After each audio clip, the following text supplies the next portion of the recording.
দূরতাছে কি what is this?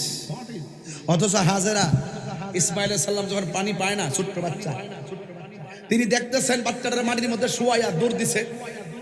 দূর দরবার দেখতেছে মারওয়া সাফা পাহাড়ের মধ্যে পানি উতলাইতেছে, ঝর্ণার পানি উঠতেছে। তিনি দৌড়ায় ওখানে গেলেন, যাইয়া দেখে ঝর্ণার পানি নাই।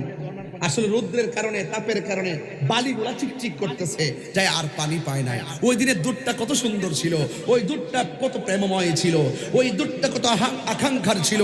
তিনি সেই পাহাড় থেকে যাওয়ার পরে আর একটি পাহাড় দেখলেন, ওই পাহাড়ের নাম হলো মারওয়া। তিনি আর একটা দৌড় দিলেন।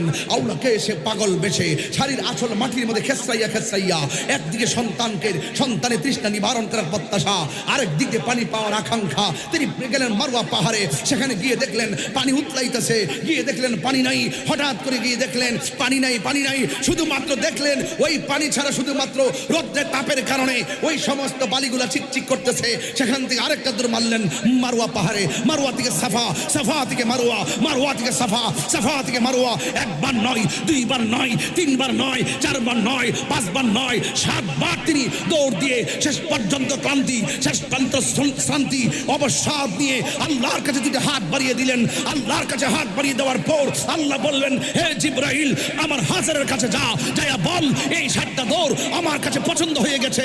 যাও ইসমাইলের পায়ের গোড়ায় যাইয়া দেখতে বল, আমি আল্লাহ কবুল করে ফেলেছি।